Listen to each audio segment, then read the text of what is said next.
Hello po mga kababayan, si Dante Maravilla. So breaking news ngayon, nirekomenda mga kababayan ng PNP-CIDG yung pag-file ng kasong hazing laban kay dating Ateneo coach Tab Baldwin and other coaching staff over Aurora team building that resulted in drowning of iyong basketballistang si Batirbonia at si Adili. So sabi dito sa report mga kababayan ng GMA News, the PNP-CIDG recommends the conduct of evaluation, case build-up, and preliminary investigation by the Department of Justice. And with the existence of a prima facie case with reasonable certainty of conviction based on available documents, witnesses, real evidence, and the like, appropriate informations for violation of Republic Act 11053 o yung Anti-Hazing Act against the respondents who actually planned or participated in the hazing without prejudice to finding of other applicable offense by the DOJ. Section 14A of Republic Act 11053 penalizes those who actually planned or participated in the hazing if as a consequence of the hazing, death, rape, sodomy, or mutilation results therefrom. So yan mga kababayan, bali 11 individuals mga kababayan yung sangkot. Sa pangunguna ni Thomas Anthony Baldwin, yung head coach. So lumalabas po, hindi aksidente. May mga lumabas na mga unang statements, yung PNP-CIDG, na hindi niya aksidente yung nangyari.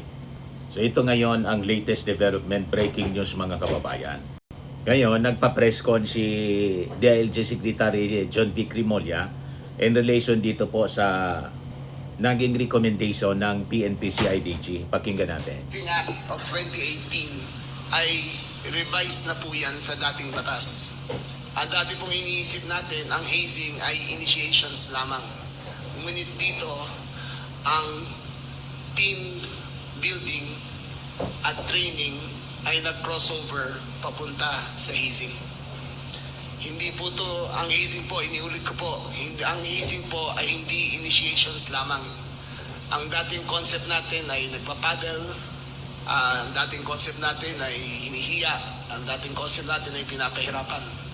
Ayon sa batas na revised na 2018, hazing refers to any act that results in physical or psychological suffering, harm, or injury inflicted on a recruit, neophyte, applicant, or member. That applies to the basketball team.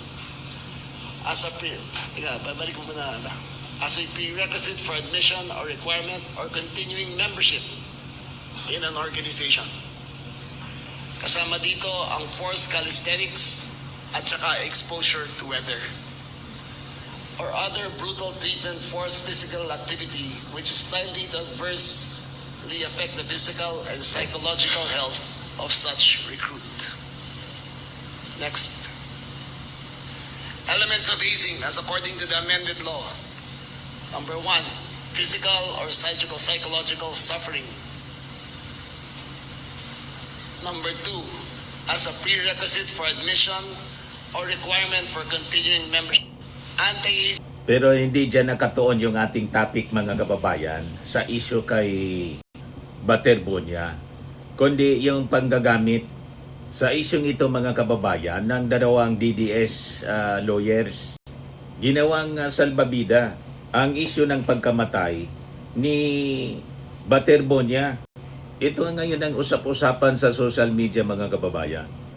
Sinakyan ng mga DDS lawyers, kaya sabi po ng isang vlogger na si Lovely Granada, justice for Rene Batirbonia.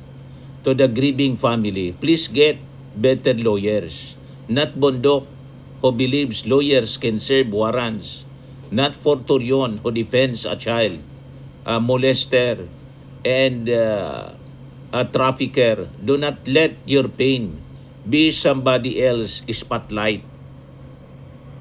Sabi ng isa pa, the Bunya family deserve way better lawyers than DDS. Like Bondok and Torion.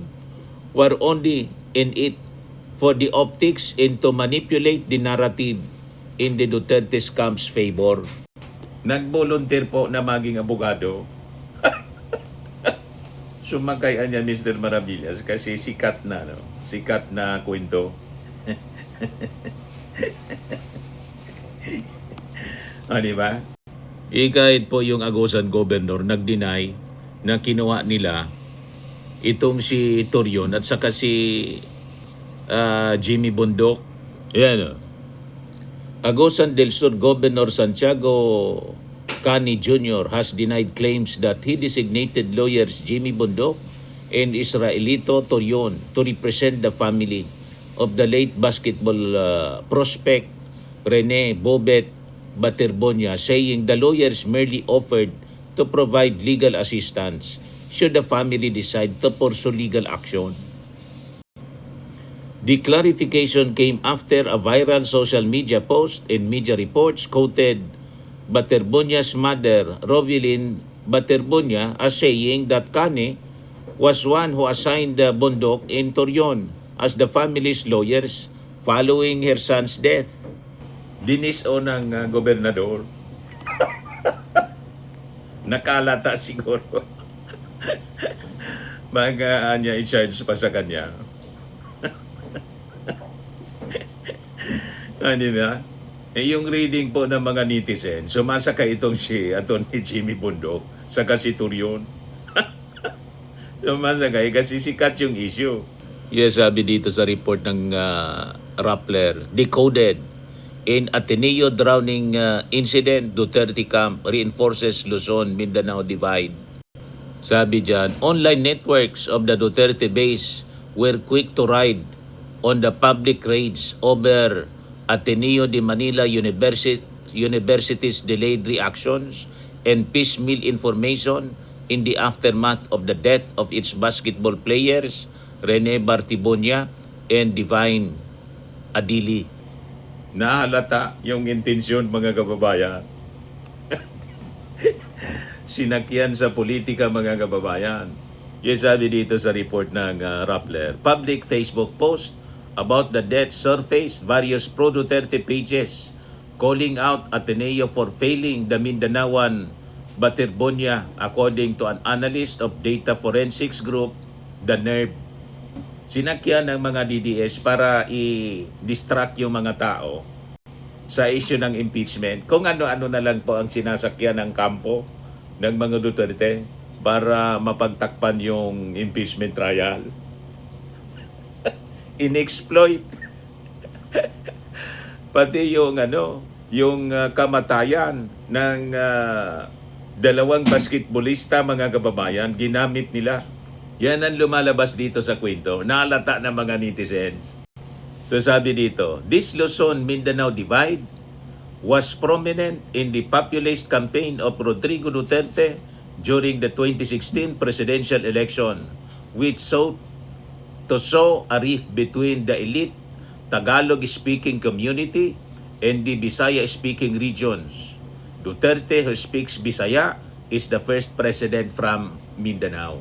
Mahilig na talaga palaan niya, Mr. Maravillas, manggamit yung mga